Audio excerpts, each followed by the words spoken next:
Alhamdulillah wa syukrulillah wassalatu wassalamu ala rasulillah Sayyidina Muhammad bin Abdullah wa ala alihi wa ashabihi wa mawalah.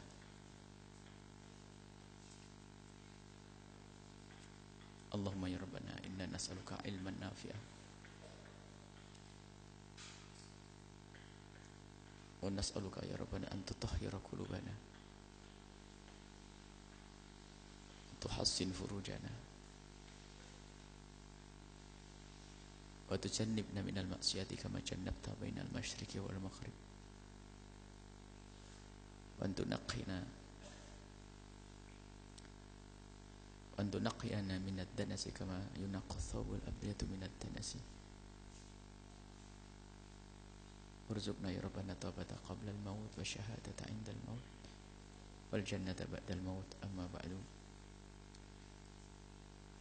Kita lanjutkan belajar kita dengan Imam Ghazali rahimahullahu ta'ala, nafa'anallahu bihi wa bi ulumihi wa bi ulumikum fi darin amin. Kita sudah sampai kepada pesan Imam Ghazali tentang riya, dan naudzubillah ya, riya itu senjata pamungkasnya iblis. Ibadah banyak ternyata oleh iblis diracuni dengan riya, habis amal kita. Umroh tidak ada pahalanya, bangun malam tidak ada nilainya, ustadz ceramah punya ribuan santri pun tidak bisa melihat pahalanya nanti di akhirat, karena di hatinya ada riya. Dan sangat halus riya ada di dalam hati seorang hamba. Dan itu harus terus belajar membersihkan hati dari riya. Ini pelajaran yang tidak ada hentinya. Bermacam-macam cara para ulama-ulama ahli tarbiyah untuk membersihkan hati dari yang namanya riya, agar waspada kalau riya itu halus sekali. Sampai Imam Ghazali itu begitu halusnya riya. Kan kemarin sudah ada pendidikan bahwa kalau beribadah coba di tempat yang sepi, sembunyi di kamar, untuk memerangi riya. Ternyata setan masih ikut ke kamar. Di saat kita melakukan sholat di kamar dengan khusyuk memerangi riya di luar, saya di luar sholat bisa khusyuk, bisa tenang. Tutup gitu, saya akan lawan. Allahu Akbar. Ternyata setan masih menyanjung. Bagus. Dialihkan niatnya. Kamu ustadz suri toladan, ente wali, ente jadi contoh. Makanya kurang khusyuk lagi. Ente harus bisa berlatih dengan itu, biar terbiasa dengan cara sholat yang tidak buru-buru, biar terbiasa dengan sholat khusyuk. Terus kurang khusyuk kata setan. Karena kamu contoh, nanti biar kamu dilihat oleh santri, balik lagi keluar setan. Syuf. Rupanya mengkhusyuk-khusyukkan sholat di saat sembunyi pun ternyata tujuannya agar terlatih nanti. Bukan untuk karena Allah. Halus riya. Sampai kata Imam Ghazali, mengurus-nguruskan badan, memucat-mucatkan muka itu biar dibilang ahli ibadah itu ada. Makannya dikurang, sangat kurang, sampai setengah sakit kuning. Capek kayak ahli tasawuf. Mencompang-campingkan baju, bukan tasawuf. Mencompang-campingkan baju, sengaja dirobekin baju. Sudah wajar saja kalau punya duit pakai baju yang bagus. Kalau memang tidak punya duit pakai baju biasa. Jadi compang-camping yang ahli tasawuf bukan disengaja. Wajar saja. Artinya baru sufi benar di saat tidak punya baju kecuali itu dia nyantai, nggak pernah pusing. Ya Allah, bajuku jelek, nggak susah. Di saat bajunya jelek nggak susah, itulah sufi. Di saat bajunya bagus nggak bangga, itulah sufi.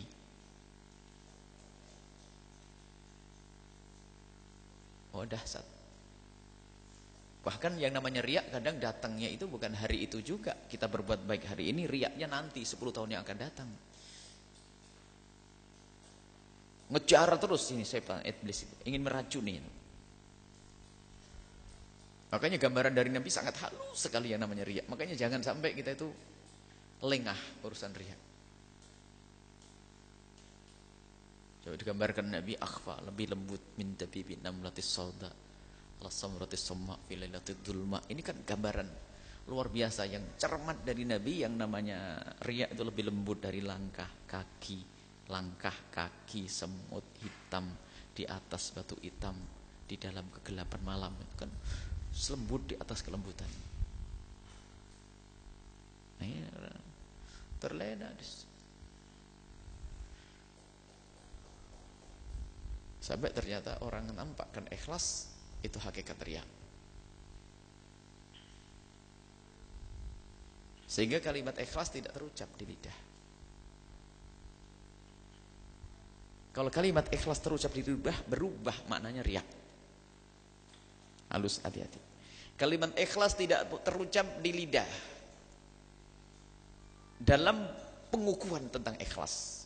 Kalau bicara tentang ikhlas itu begini, enggak. Tapi kalau sudah ikhlas itu untuk mengukuhkan ikhlas, kalau diucapkan di lidah itu bab riya. Misalnya ngomong, saya ikhlas loh, itu sudah enggak ikhlas. Mau ikhlas itu biar dilihat Allah, kenapa kau pamerkan ke orang? Bener loh saya ikhlas, memangnya perlu tahu orang? Yuk. Kalau kita bahas tentang ilmu ikhlas, kalimat ikhlas nggak ada masalah. Tapi ikhlas jika diucapkan seseorang untuk mengukuhkan ikhlas yang diakuinya, berubah maknanya riya.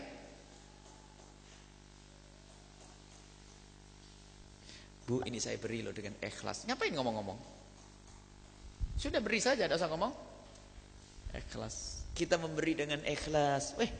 Ngomong nanti. Tidak usah ngomong berikan sudah, tidak usah pakai ngomong ikhlas. Ikhlas tuh biar dilihat oleh Allah, nggak usah didengar sama yang ngasih.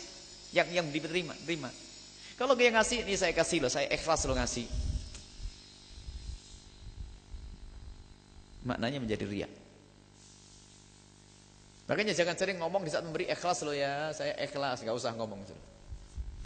Ikhlas itu antara Allah dengan kita, bukan dengan si A, si B, si C. Ini hadiah, bismillah ambil ya. Kalau orang sering ngomong ikhlas untuk mengukuhkan di dalam hatinya, pasti ada. Bener loh, saya sudah beri loh. Itu saya bener, saya ikhlas. Mesti ada ujungnya itu. Gak terima, karena ikhlasnya di lidah.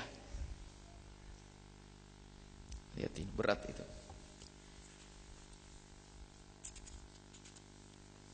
Ingat Imam Ali bagaimana memerangi ikhlas, memerangi riya. Baik, sekarang ayyuhal walad. Keluar dari kita ada bab riya, insyaallah kita masuk bab ikhlas nanti. Ayyuhal walad, wahai anakku. Sudah cukup apa yang kalian dengar? Sudah banyak yang kalian dapat? Kata Imam Ghazali. Dari nasihat-nasihatku sudah sangat cukup untukmu semuanya. Wal bagi, tinggal yang tersisa. Fi masailika, yang kau tanyakan. Jadi rupanya dia banyak bertanya. Wal bagi fi masailika, adapun yang tersisa dari apa yang kau pertanyakan wahai anakku, ba'duha, sebagian masturun, ditulis, ada, tertuliskan, yakni aku tuliskan fi musannafati, di karangan-karangku. Selebihnya baca sendiri itu kitabku, kata Imam Ghazali. Fatlubhu thammata, cari di sana. Cari yang kau tanyakan itu di sana, itu ada di kitabku. Bahkan ada lagi yang tidak aku tulis, wa kitabatu ba'diha haram. Ada sebagian ilmu yang tidak boleh saya tulis di buku saya. Bahkan kalau saya tulis adalah haram. Ilmu ditulis haram. Tapi kalau kau mengambil apa yang aku ajarkan, aku akan sampai kepada ilmu yang seagaknya ditulis haram. Ilmu makrifat, ilmu rohaniyat, ilmu. Sekarang yang sudah saya ajarkan, amalkan sudah. Adapun sebagian pertanyaanmu, jawabannya adalah di kitab-kitab yang aku karang, baca sana. I'mal anta bima ta'lam, yang sudah kamu ketahui kemarin ini, amalkan. Laka ma lam ta'lam, maka Allah akan berikan kepadamu apa yang belum pernah kau ketahui.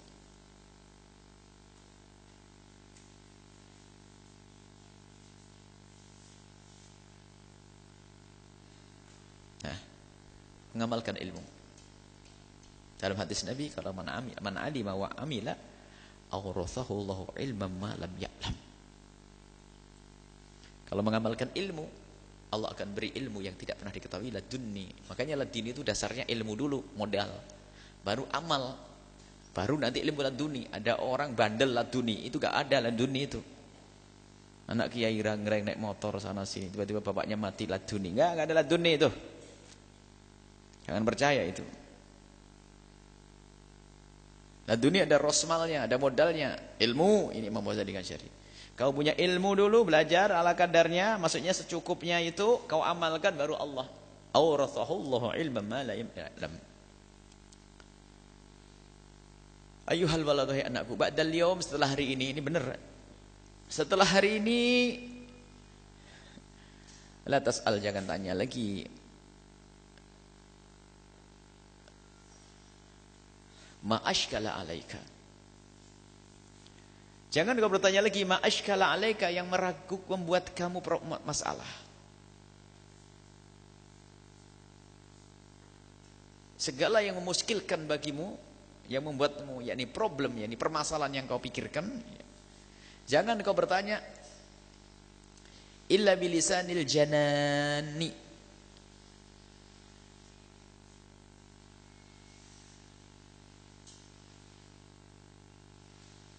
Bilisanil, apa makna janan? Sudah. Maksudnya apa? Enggak cukup dengan ilmu akalmu itu. Sudah selesaikan dengan ilmu akalmu. Lidah yang hanya memahami pemahaman ilmu akal. Sekarang perlu kau beri kesempatan hatimu itu. Di qauli ta'ala, Allah berfirman, "Walau annahum sabaru hatta takhruja ilaihim lakana khairal lahum." Kalau seandainya mereka sabar sampai kau keluar kepada mereka, lakana khairal lahum. Artinya apa? Isyarat. Ente yakin yang saya kasih tahu? Sudah, jangan banyak tanya lagi. Aku melihat kalian semuanya nanti. Kalau sudah beres tak kasih lagi, sudah, tidak usah nanya-nanya nanti. Sudah, sabar nanti. Sabar ngamalkan dari yang sudah kalian ketahui. Itu maksudnya gitu. Baru nanti secara otomatis akan aku tambah lagi sudah pada waktunya. Hatta takhruja ilaihim.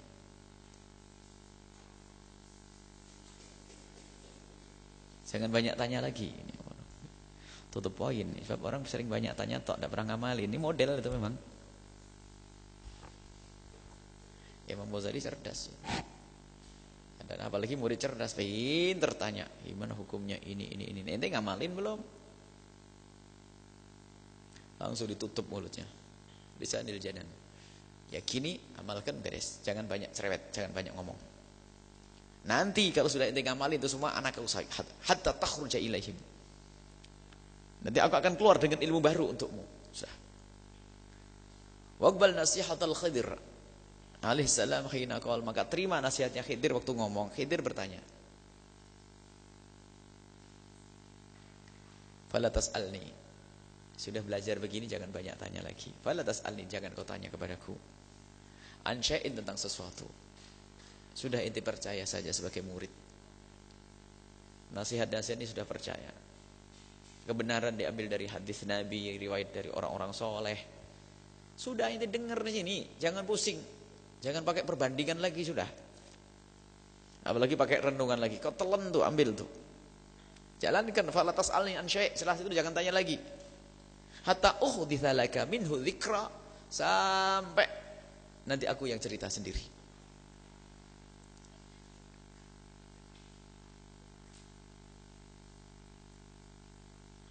Fala tastajil, jangan buru-buru, amalkan dulu. Hatta tablugha awanah, sampai waktu yang sudah ditentukan, kalian akan faham, kalian akan sampai kepada Allah. Yukshaf laka, akan dibuka semuanya untukmu.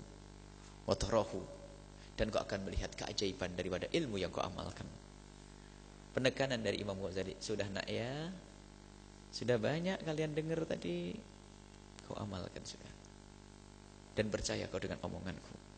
Nanti setelah itu kau akan melihat satu hal yang luar biasa akan terjadi. Saurikum ayati fala tastajilun. Ini namanya ikhtibas. Iktibas itu mengambil dari ayat Al-Quran, disesuaikan dengan siyak atau pembicaraan yang ada saat itu. Akan aku perlihatkan kepadamu tanda-tanda kebesaranku. Fala tastajilun, maka kau jangan buru-buru. Kadang seorang murid dengan guru buru-buru. Mungkin kalau tidak dibatasi begitu oleh Imam Ghazali, bertanya, ya Imam Ghazali kok susah, kok tidak nyampe-nyampe saya. Oh tidak, jalankan sudah. Fala tas'alni qabla al-waqti, jangan bertanya lagi sebelum datang waktunya nanti. Sudah, aku akan ngomong sendiri sudah. Paham enggak? Kayaknya ini murid cerdas ini. Murid cerdas soalnya banyak tanya ini. Tanyanya enggak diamal ini. Pangkas langsung cek. Nah, nih. Wa tayaqqan, dan yakinilah annaka, kau tidak akan sampai, annaka la tasil, kau tidak akan sampai illa bisairi, kecuali dengan berjalan. Enggak cukup kau hanya memahami ilmu, tapi kalau harus memulai berjalan agar sampai kepada Allah. Jadi yang diajarkan oleh Imam Ghazali, ilmu menuju Allah. Setelah punya ilmu kau melangkah, kau tidak akan sampai kepada Allah illa bisairi, kecuali kau melangkah menuju Allah. Liqauli ta'ala, firman Allah Subhanahu wa taala, awalam yasiru fil ardi fayanzuru, akan mereka tidak melakukan suatu perjalanan untuk menjelajah bumi, untuk bertafakur agar dapat ilmu. Artinya apa? Terus berjalan. Ilmu yang sudah kau ketahui amalkan. Kemudian kau mulai, setelah itu akan menemukan keajaiban. Ayyuhal walad, wahai anakku, billah, demi Allah. Intasir tarul ajaib. Kalau kau sudah memulai ngamalkan apa yang aku ajarkan, tarul ajaib, kau akan melihat keajaiban-keajaiban. Fi kulli manzilin, di setiap tempat engkau berada. Manzil itu aslinya kan rumah. Kau mengamalkan ilmu di saat kau duduk dengan ulama, kau punya tempat yang baik. Orang awam, kau tempat yang baik. Dengan orang kaya, kau tempat yang baik. Dimanapun kau selamat. Kulli manzilin. Wabdul ruhak, sekarang waktunya engkau mengerahkan ruhmu, bukan akalmu tok, cerdas, pintar, sudah cukup nak kau belajar nak. Berapa tahun kau belajar menghafal ini itu, kau sudah tahu ilmu ini halal, ini haram, ini sunnah, ini wajib, kau tahu semuanya. Sekarang bukan itu, bukan otakmu sekarang. Badlur ruh, jiwamu itu loh, kau tempa.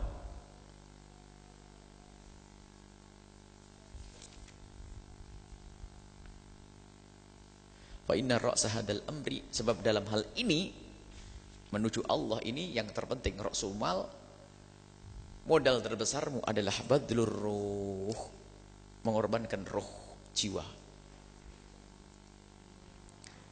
Menggunakan jiwa, mengorbankan jiwa. Mengorbankan ke sini kalau dalam bahasa peperangan jihad, tapi dalam bahasa tarbiyah adalah membersihkannya. Jadi ilmumu jangan ilmu di otak tok. Harus kau rasakan oleh rohmu.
Kama qala Dhunnun, seperti dia katakan seorang sufi besar Dhunnun al-Misri rahimahullah ta'ala, semoga Allah memberikan rahmat kepada beliau,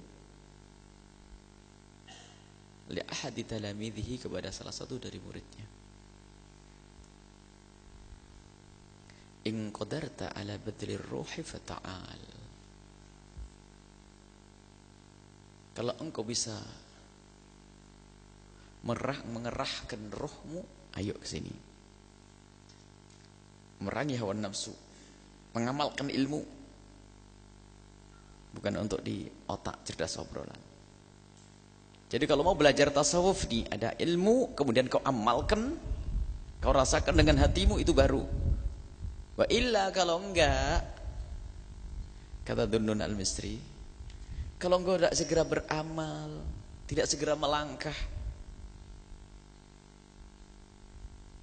untuk memulai amal, makanya amal ini penting tadi, amal, segera amalkan ilmu. Ini loh yang kau dengar dariku, lakukan. Lah badlul ruh itu di situ. Sugal badlul akal. Juga juhudnya juhud akal sudah selesai, akalnya sudah selesai, kau sudah tahu. Sekarang badlul ruh, kau mulai untuk beramal, berbuat baik. Kalau memang kau pengen itu, mengerahkan rohmu untuk berjuang beribadah, ayo kepadaku. Wa illa, kalau enggak mau belajar tasawuf dariku, jadi bahan diskusi sampai jam 3 malam ngomong masalah tasawuf tapi enggak bangun malam.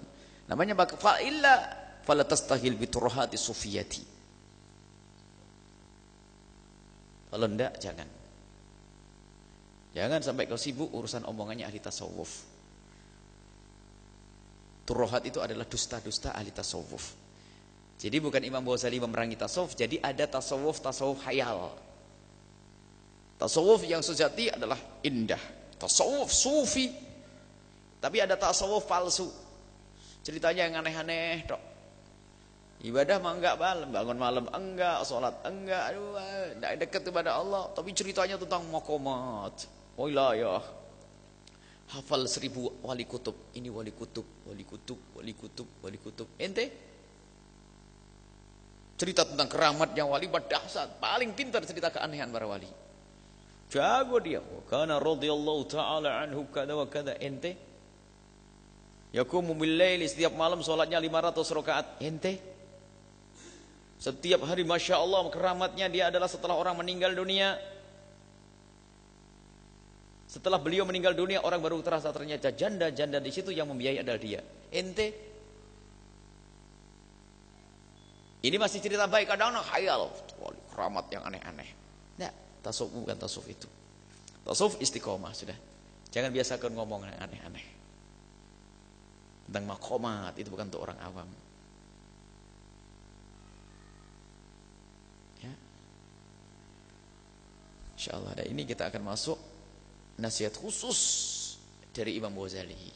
Kalau tadi kan nasihat Imam Ghazali yang diambil dari ulama-ulama sebelum Imam Ghazali. Nanti ada ini dahsyat lagi ini. Imam Ghazali meringkas nasihat dari kitab-kitabnya di sini, nanti insyaallah akan kita baca pada pertemuan yang akan datang sampai 8 nasihat Imam Ghazali. 8 sampai selesai insyaallah sebelum Ramadan berakhir. Sebelum akhir Ramadan insyaallah. Ya akhir. Wallahu a'lam bishawab.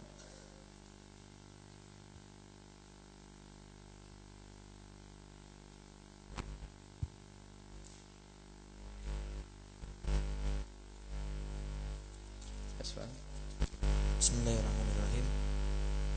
Awal Buya, bagaimana sering kadang-kadang orang nanya bagaimana caranya merasakan manisnya ilmu Buya.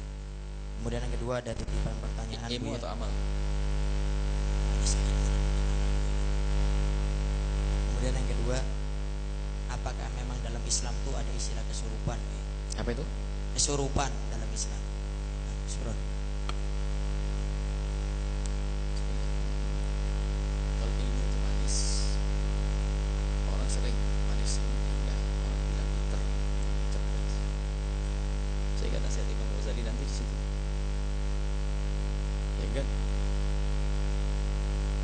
Nasihat Imam Ghazali yang pertama nanti agar kita tidak saling berdebat dengan sebelum nikmatnya ilmu bangga. Ilmu sendiri manis. Sering debat, sering diskusi dengan orang alim. Tapi Imam Ghazali tadi sudah tidak bicara ilmu amal dulu. Kita bukan badlul fikri lagi, tapi badlul ruh. Kalau ilmu, semua orang dengan ilmunya itu senang. Bahkan orang bahlul pun di bidang pintar senang dia. Orang tidak punya ilmu tapi dia ngaku ilmu, ya saya bisa ini, bisa itu. Nikmat, kebanggaan. Tapi bagaimana berubah menjadi amal? Menjadi amal. Lalu amal itu sendiri bagaimana bisa manis? Dibangun dengan keyakinan. Kias, cuma ini betul-betul teori. Kenyataannya dalam praktek masing-masing. Kalau secara akal, dijemur matahari itu di bawah terik matahari itu tidak enak.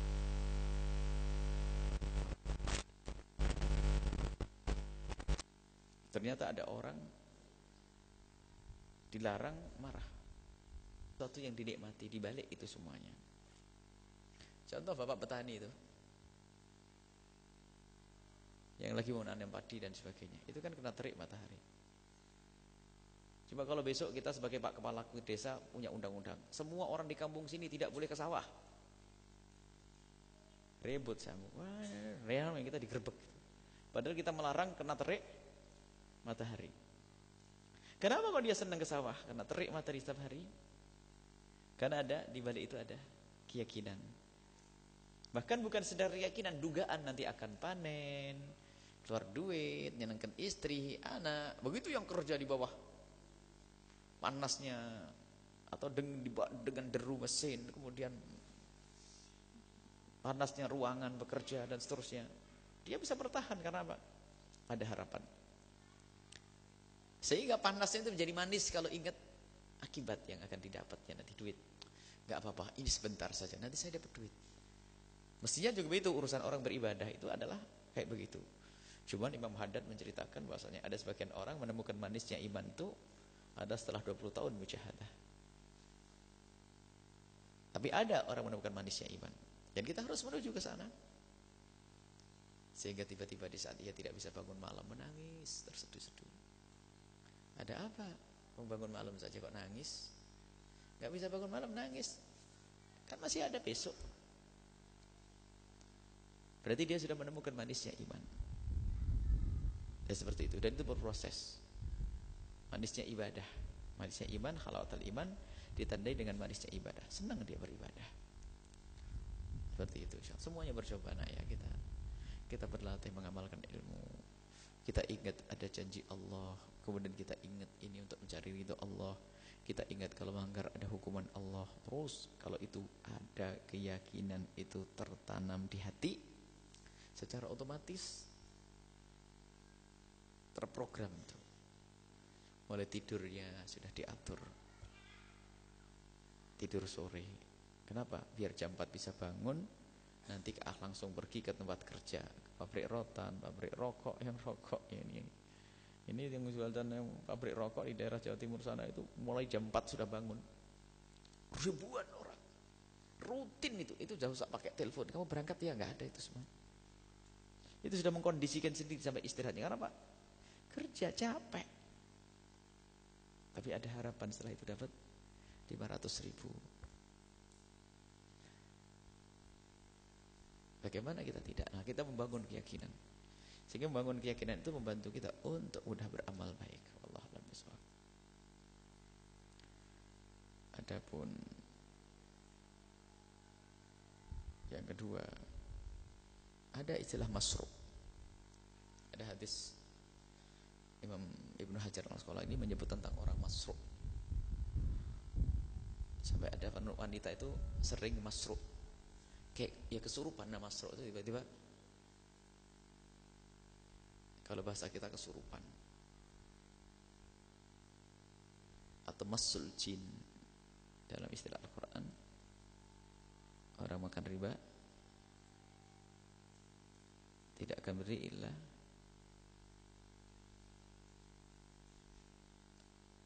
gimana? Alladzina yakununa la yakumuna illa kama yakumul ladzi yatakhabbathu asyaitanu minal mas. Tidak ada permisalan kecuali karena ada. Allah tidak akan buat contoh kecuali sesuatu yang pasti ada. Jadi ada masuk syaitan. Alladzina ya'kuluna riba, yang makan riba nanti di akhirat la yakumuna, mereka tidak akan bisa bangun illa kama yakumul ladzi yatakhabbathu syaitanu minal masi. Kecuali orang yang sudah kena masuk syaitan. Jadi ada itu masuk syaitan. Masyru'. Dan doanya adzani. Selesai. Ruqyah bacakan ayat Al-Qur'an selesai. Ada. Karena masuk syaitan.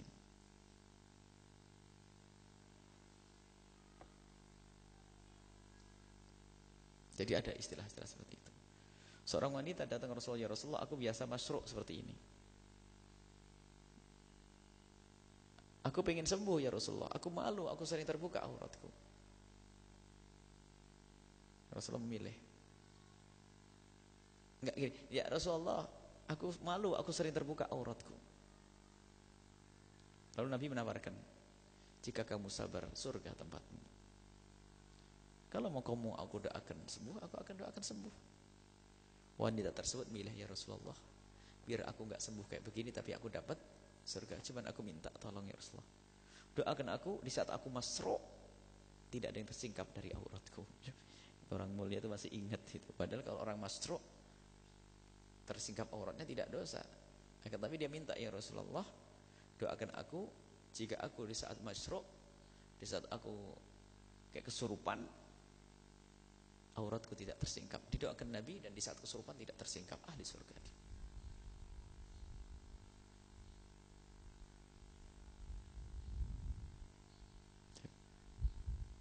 Lain.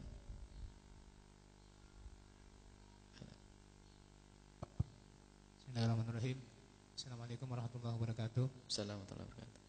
Buya, ada dua pertanyaan. Yang pertama, Buya, kaitannya dengan hadis Nabi SAW yang menyatakan bahwasanya orang yang paling pedih siksanya di akhirat adalah orang yang berilmu tapi tidak mengamalkan ilmunya. Itu bagaimana dengan misalnya para santri atau para asatid yang mereka mempunyai ilmu yang banyak, akan tetapi sampai akhir hayatnya itu tidak semua ilmu yang ia ketahui bisa ia amalkan. Terus yang kedua, Buya, ini kaitannya dengan yang disebutkan dalam mungkin beberapa riwayat, bahasanya seorang waliyah yang bernama Rabi'atul Adawiyah. Apa itu? Rabi'atul Adawiyah disebutkan kan tidak berani melihat ke atas. Sedangkan beliau juga kan paham Asy'ariyah yang tidak meyakini bahwasanya Allah itu di atas atau bertempat seperti itu, ya. Itu maksud dari ungkapan beliau Allah di atas itu dia maksud daripada beliau tidak berani melihat ke atas, itu maksudnya gimana, Bu, ya? Demikian, terima Tidak kasih. pernah lepas melihat ke atas. Tidak berani melihat ke atas. Selalu melihat ke atas. Tidak berani, Bu, ya. Bukan.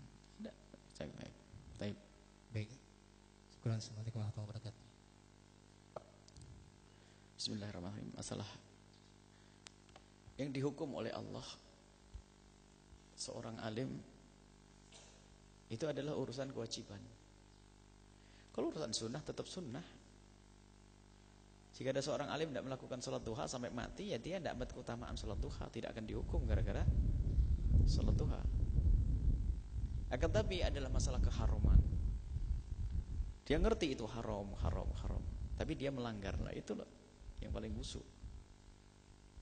Kalaupun dia tidak mengamalkan ilmunya, maksudnya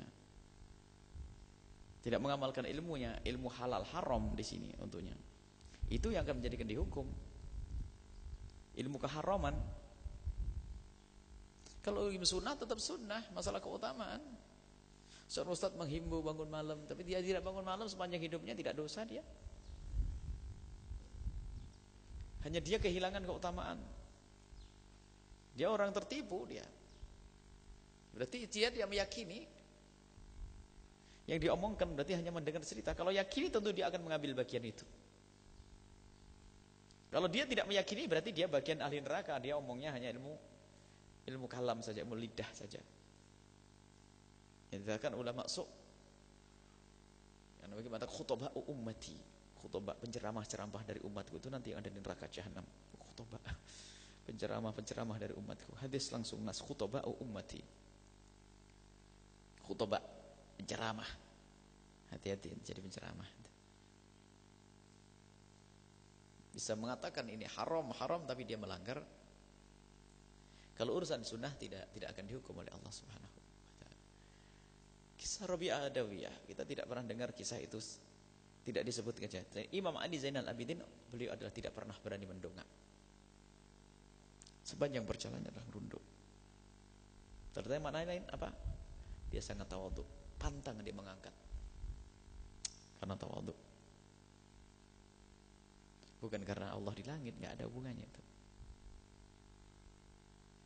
Dia tidak berani begitu. Coba ini kan sombong modelnya. Tidak enak.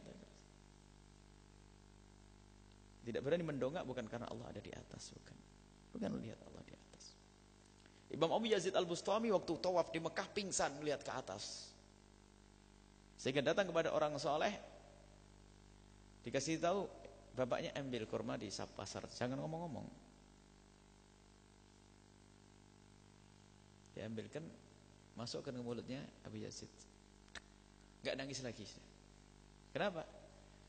Masuk barang haram menjadi hijab. Rupanya yang dilihat adalah malaikat tawaf, bukan Allah ada di atas.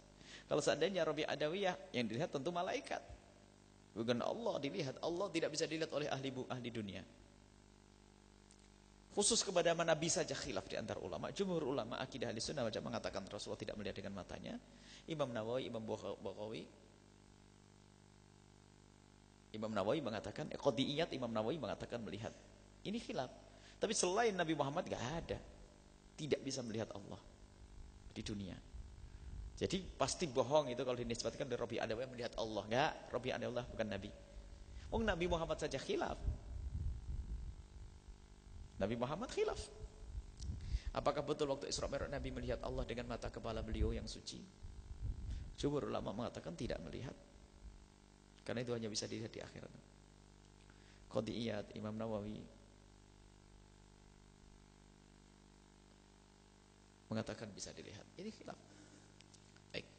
Kalaupun dibanding dengan kisah para orang-orang soleh, karena ketawaduan Imam Ali Zainal Abidin seperti itu. Ayo fadal. Siapa putri? Mana?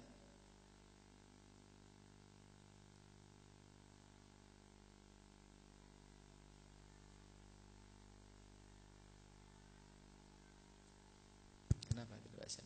Nyalain, semuanya belajar nyalain mikrofon tidak bisa. Bismillahirrahmanirrahim. Nyalain tidak bisa. Setiap ada mikrofon bingung nyalain mikrofon. Nah, bukan komputer nih. Kalau cek paling atas like on off. Assalamualaikum warahmatullahi wabarakatuh. Waalaikumsalam warahmatullahi wabarakatuh. Buya, saya pernah ada seorang kiai yang memberitahu tentang sholat sunnah Jabrul Fawaid. Apa itu? Sholat sunnah Jabrul Fawaid, yang menurut Imam Tobasari menyatakan bahwa sholat sunnah ini dilakukan pada hari Jumat di akhir bulan Ramadan, yang menurutnya bahwa ketika sholat ini dilaksanakan maka akan menutupi atau menambal sholat-sholat fardu yang tertinggal di waktu-waktu yang lalu. Saya ingin belum tahu penjelasan secara konkretnya bagaimana hadisnya. Terima kasih Buya. Wassalamualaikum warahmatullahi wabarakatuh. Sudah jelas, tidak mungkin sholat sunat akan menutup sholat-sholat fardu. Orang punya sholat fardu yang tidak pernah dilakukan. Kalau orang punya utang sholat fardu wajib diqadha, selesai. Tidak ada orang melakukan sholat sunat lalu sholat fardu nanti terhapus semuanya. Qadha dulu baru beres. Ya, harus jelas qadha dulu baru beres. Adapun ada keutamaan sholat-sholat yang luar biasa. Seperti sholat qabliyah ba'diyah saja derajatnya adalah jabar, untuk menutup kekurangan sholat fardu, bukan untuk menggantikan sholat fardu. Bagaimana ada sholat sunat menggantikan sholat fardu? Dalam bahasa dunianya ahli hadis itu baunya bau maudhu', bau palsu itu begitu. Cuman kalau dinisbatkan kepada ulama perlu dimaktafsiri. Ulama itu biasanya misalnya jalbul fawaid itu maknanya atau untuk mengambil faedah. Dimasukkan bab sholat hajat, semoga diampuni dosa yang lalu. Jalbu itu mengambil, mendatangkan faedah fawaid. Ya, seperti itu. Jadi ada, kalau memang ada sholat sunnah menggantikan sholat fardu, nggak mungkin. Qaidah dalam hukum sudah jelas, kalau orang meninggalkan sholat fardu maka di qadha, selesai. Qadha baru diampuni oleh Allah, selesai. Gak ada diganti dengan sholat sunnah, itu tidak ada. Lalu ini kan diambil dari kiai saya dan sebagainya. Biasanya itu dari kiai ke murid itu beda. Kiai ngomong sholatlah ini, semoga Allah mengampuni dosa-dosa kita yang lalu, mungkin kita punya. Oleh murid diterjemahkan beda, ini dosa kita akan diampuni semuanya, habis tambahannya macam-macam. Kisah saja begitu. Yang jelas qiyamul lail, bangun tengah malam sholat. Apakah enggak cukup bahwasanya kalau kita bertemu Lailatul Qadar, khairun min alfi syahr, lebih bagus daripada 1000 bulan. Banyak amalan-amalan yang kalau ditinjau adalah, kalau misalnya faedahnya adalah termasuk fawaid puasa Muharram tanggal 1, tanggal 2, puasa 1 seperti puasa Ramadan. Enggak ada itu semuanya, Ustaz. Itu adalah riwayat-riwayat yang tidak dibenarkan. Dan ulama yang mengatakan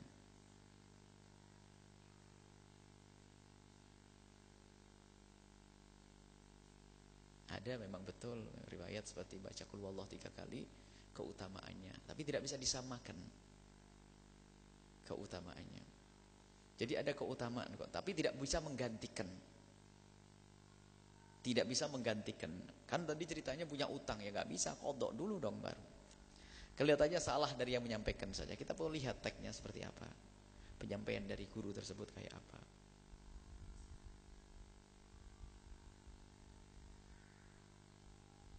Syariat tidak diambil dari kasyaf.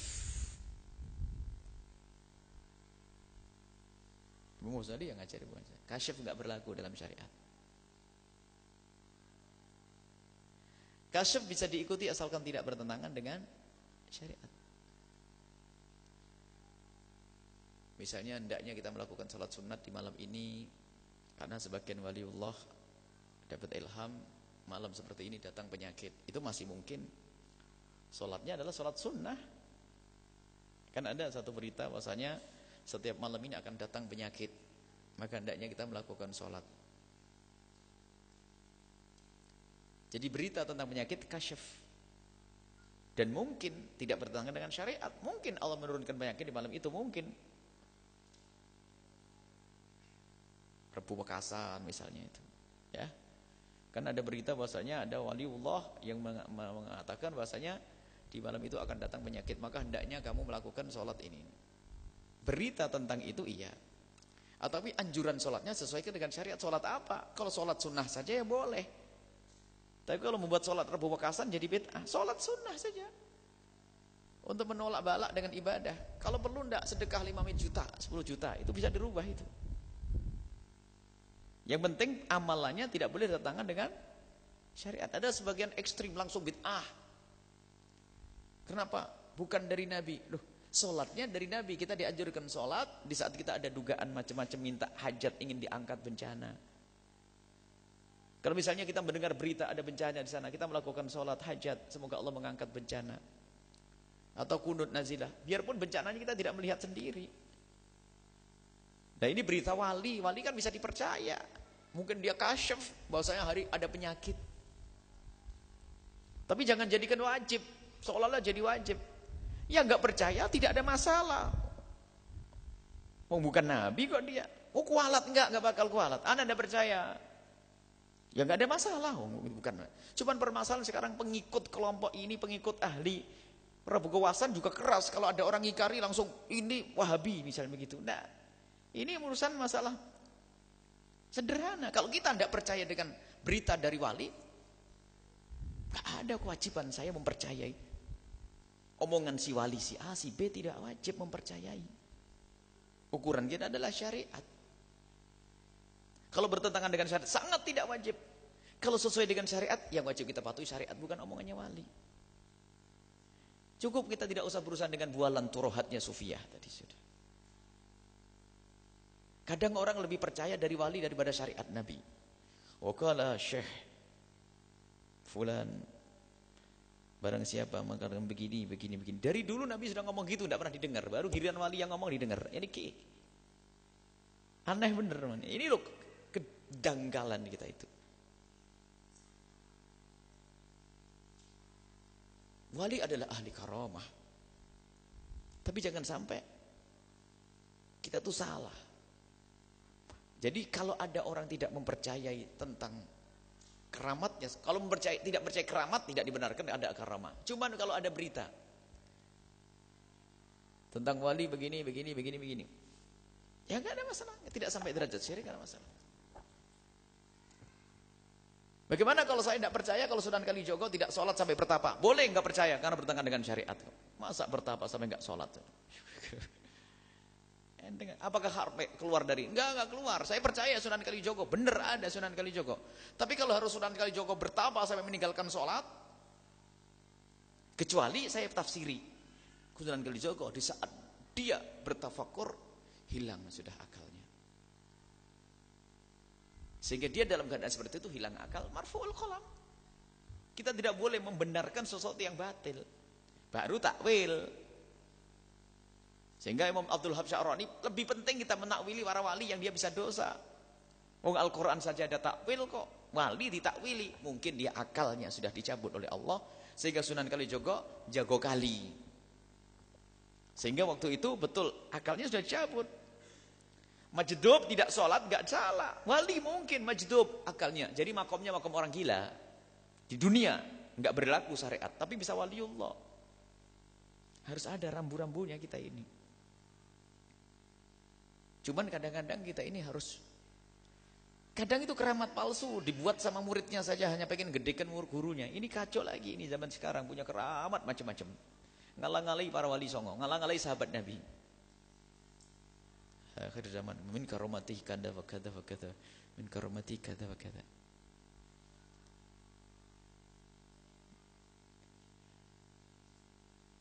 Sebetulnya, ini kan kesalahan setting cerita di negeri kita ini. Mestinya yang perlu disebarkan itu tentang wali songo itu bagaimana mereka mendapatkan keramat. Itu loh, bukan karomahnya. Makanya Syekh Yusuf Nabhani waktu bercerita tentang Jami' Karomatul Aulia, muqaddimahnya dulu. Baru muncul ini. Ada muqaddimah kaidah keramat. Bolehkah wali mengetahui dirinya wali? Bagaimana? Apakah mungkin wali dengan wali saling mengetahui? Bolehkah mengatakan aku adalah wali? Ini dibahas ada rambu-rambu. Mestinya bagaimana Syekh Sunan Kalijogo mendapat kemuliaan seperti ini? Kok dia bisa seperti itu? Bagaimana Syekh Abdul Qadir Jailani bisa begitu? Bukan keramatnya ayam bisa hidup lagi. Bukan itu. Kenapa? Syekh Abdul Qadir Jailani tidak pernah meninggalkan bersuci. Hadas. Tidak pernah meninggalkan wudu. Syekh Abdul Qadir Jailani selalu berzikir kepada Allah. Ini baru dihadirkan, kita tuh sering salah. Keramat ada. Kita bicara apa tadi? Masalah kasyafnya para wali. Kasyaf. Kita boleh percaya kasyaf para wali. Kalau tidak percaya tidak. Bukan dihukum. Kadang-kadang kita terpaksa orang mempercaya urusan kasyaf. Wah, itu wali, kenapa ente? Loh, mungkin saat itu ya kalau kasyaf yang sesungguhnya.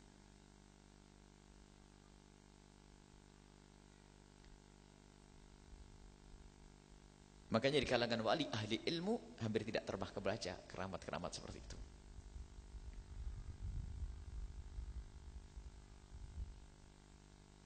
Imam Haddad rahimahullah ta'ala punya dua model. Karangan beliau yang ditulis beliau. Lihat. Syar'i. Kalau ingin belajar tasawuf cukup Imam Haddad, luar biasa. Tapi lihat sejarah tentang cerita Imam Haddad nanti juga macam-macam. Itu ada beda jadi.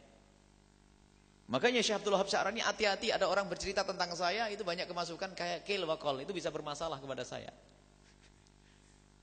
Sampai ngomong untuk saya hidup saja buku saya dipalsukan apalagi cerita hidup saya. Sejarah Nabi banyak yang memalsukan kan? Riwayat-riwayat palsu. Ini bagaimana tentang riwayatnya para wali. Makanya tetap standar kita kata Imam Haddad syariat. Kalau kita dengar cerita wali yang aneh-aneh kok melanggar syariat, tidak mungkin seperti itu. Dah, selesai. Tidak mungkin wali melanggar syariat. Seperti itu.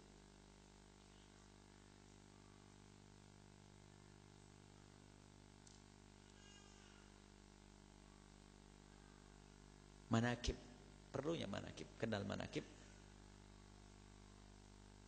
Manakib itu apa? Lihat. Yang paling utama adalah cerita tentang sejarah hidup Nabi.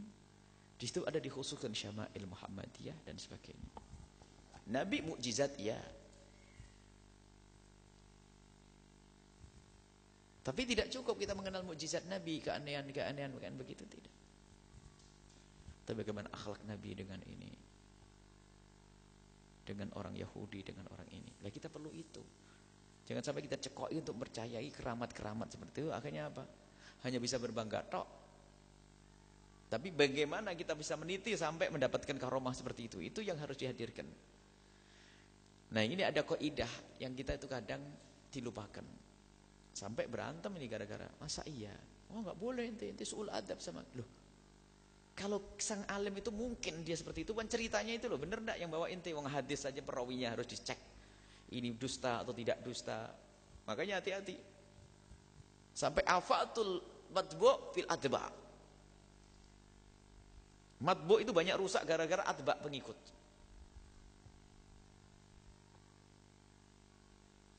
Pengikut yang berlebihan sampai membuat cerita-cerita palsu.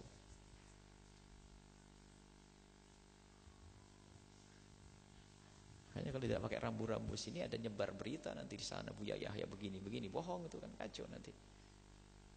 Rambu-rambu seperti ini. Nah, cukup insyaallah ya. Jadi seperti hal-hal seperti itu perlu dicek kembali. Mungkin salah cerita.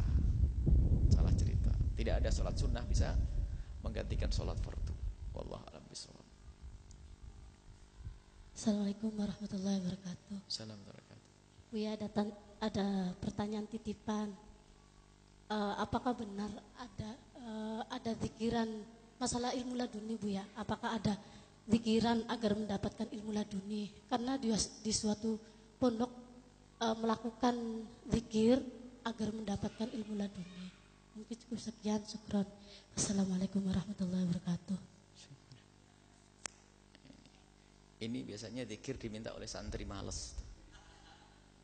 Santri malas. Dulu pernah, dia itu senang. Ada teman-teman pengen minta ijazah biar dapat ilmu laduni dan sebagainya. Saya minta beda. Ada satu karanya ini doanya suka ini. Ada teman minta ilmu laduni, saya tidak minta. Syekh, saya minta doa sama amalan 3 hari puasa sama amalan biar bahasa Inggris langsung bisa, tidak usah belajar. Yang aneh. Waktu itu paling bahasa Inggris paling susah kan. Saya pengen sudah tidak usah belajar repot-repot, sudah puasa 3 hari langsung bisa bahasa Inggris.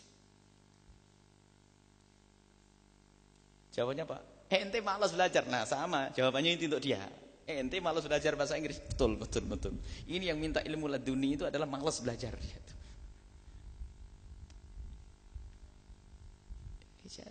Nabi yang ngajari ente amalkan ilmu, barusan Rasulullah Imam Allah akan beri ilmu yang kau tidak pernah ketahui. Amalkan ilmu. Takwa kepada Allah. Sambung kepada Allah, ilmu laduni ada syaratnya. Ijtihad. Walladzina jahadu fina lanahdiyannahum subulan. Sungguh-sungguh dulu baru dapat. Ini gara-gara amalan ilmu laduni, setiap kali ngamalin ilmu laduni, enggak pernah ngaji, enggak pernah hafalan. Ditanya, "Mana itu?" Lagi zikir cari ilmu laduni. Tambah bahlul. Bukan manhaj kita itu. Rajin dapat ilmu laduni. Laduni. Enggak, saya minta nomor 1. Laduni min ladun rabbil alamin. Ilmu langsung dari Allah. Duh, kok enak bener nih. Memang zikir ya mengundang laduni. Secara umum zikir itu mengundang ilmu laduni, ilmu dari Allah, rohaniyat. Ya tidak salah mutlak omongan orang itu, tapi enggak bikin males nanti jadinya. Ilmu laduni ada syaratnya belajar. Nah, enggak boleh rang-rang naik motor bandel, bapaknya meninggal langsung dikerudungi laduni. Dulu pernah ada orang dikagumi katanya laduni. Oh dia laduni. Datang. Alim, enggak pernah belajar tapi pinter. Wah, paling senang kita kalau akhirnya datang suatu kita. Yaman. Ini masyhur karena dia anaknya seorang kiai. Dia itu bandel, nakal, tapi dapat ilmu laduni. Kumpul mahasiswa semuanya. Ada selalu tanya pas Ramadan persis ini. Tentang kafarah bagi apa? Bagi orang yang apa? Kewajiban bagi wanita yang hamil kemudian dia buka puasa. Waduh, ngalor ngidul. Oh, laduninya itu kayak bikin orang enggak paham juga katanya sudah. Biasanya di setting itu. Enggak boleh deket-deket. Kalau deket nanti ketahuan bodohnya. Makanya malah anak buya enggak belajar enggak ada laduni sininya. Belajar dulu, enggak usah digede-gedekan dia. Kalau enggak punya ilmu agama suruh dagang ke sana selesai. Enggak usah dikerudungin. Maka imamah biar alim di setting loh. Dia laduni. Kadang saat bapaknya pun sudah ini sudah lain dulu. Kandungannya beda. Mulai dikeramat-keramatkan nih anaknya kiai yang aneh-aneh. Wah, sudah mulai kecil sudah dibuat ini. Ini punya kelainan. Anak paling takut dengan dia tuh. Anak ngelihat kiai ini anak sama anak takut mau gimana nih. Anak paling fezak sama dia, paling takut dengan dia. Dia umur 2 tahun sudah begini. Habis ini mukadimah mau dikeramat-keramatkan dia. Biasa nak, kalau ente belajar. Anak buya belajar nuntut ilmu bener baru nanti. Boleh duduk di mimbar. Kalau enggak jangan sudah. Capek kita sudah, jangan urusan sama turohatnya Sufiyah tadi sudah, ini sudah jelas ini. Bikin pusing itu. Kadang ketambahan bohong. Memang kita tuh betul saat ini tambah tidak pintar ilmu Indonesia. Kalau ada kiai ada kiai apa? Biasanya yang dikasih ilmu seperti itu sama kiai, itu memang anak yang sudah bebel, tidak bisa menghafal, tidak bisa belajar, mau gimana lagi sudah kasih zikir aja sudah ya. Ini biar kamu dapat ilmu laduni, sudah menghibur saja itu. Kalau anak yang cerdas ilmu laduni suruh belajar ini, itu berarti yang mendapatkan ijazah ilmu laduni kayaknya bebel, nih gitu saja. Ini sudah dilihat sama kiainya ahli makrifah, suruh ngafal nggak bisa, belajar nggak bisa, ini ya, sudah. Pengen ilmu kasih ijazah, tapi yang pinter nggak dikasih, suruh belajar. Kita tidak urusan sama itu. Ada apa yang dicatat sebagian ulama, bahkan Syamsul Ma'arif di buku-buku yang ngajari ijazah yang ijazah begini, banyak ilmu-ilmu aneh-aneh begitu itu. Tapi kita tidak berurusan dengan itu. Ada syariat Nabi, kalau ilmu pengen laduni itu ajaran dari Nabi SAW. Selesai. Sebab buku-buku sampai Syamsul Ma'arif diharamkan dibaca oleh sebagian ulama. Apalagi dinisbatkan kepada Imam Ghazali, Al-Awfaq, santri paling hafal. Al-Awfaq untuk buat jimat. Katanya Imam Ghazali punya kitab namanya Al-Awfaq. Jadi kalau pengen hamil ini, kalau pengen dapat jodoh pakai rajah ini.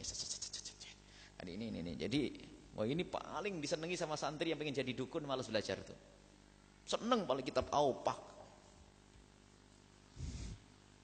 Kitab Awfaq. Nah itu mansub Ghazali kidban. Tidak pernah Imam Ghazali ngarang kitab itu nak ya. Sudahlah kita perlu yang lempeng. Lihat manhajnya Imam Haddad rahimahullah, manhajnya Ghazali. Jangan ceritanya Imam Ghazali, ilmunya Imam Ghazali baca. Ini loh Ghazali ngomong kurang apa? Lo kok cerita tentang itu, baca Risalah Mu'awana Nasaidiniyah sudah. Kalau sudah baca ilmunya itu jelas Imam Haddad yang nulis.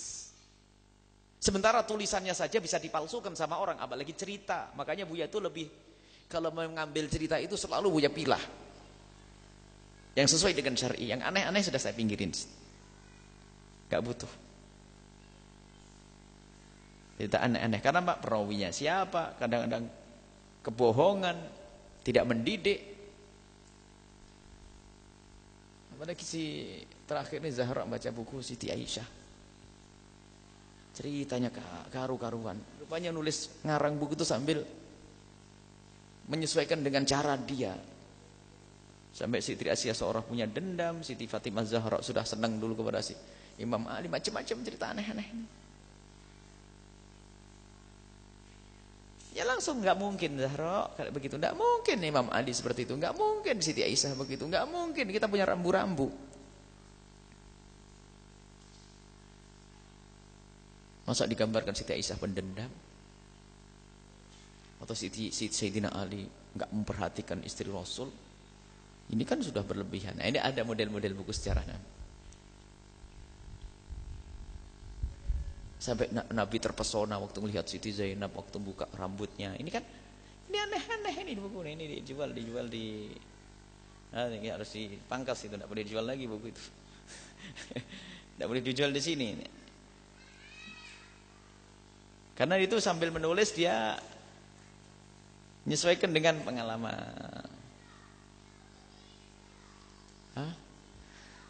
Tadi maka perlu belajar syariah yang benar, saudara. Ya, kita tidak membaca buku yang aneh-aneh itu tidak akan kurang ilmu. Enggak baca aufak, enggak baca satohat, kita perlu belajar syariah, halal haram, ilmu akhlak, bekti ke orang tua, bekti sama suami, jaga hati, itu saja sudah, tidak usah macam-macam. Wallahu a'lam bissawab. Sallallahu alaina wa alaikum futul arifin. Wa ja'alaikum min ulama ila min tu'atil mukhlisin. Yutahhirukum wa minan nifaq, hasin furjani minal fahish. Tu'ila marana ma ta'ati wa sihatil afiyah. Waj'al bainahum mawaddatan wa tiqatan mutasam. Wallahu bidan nazala dalati fid dunya wal akhirah habna fal.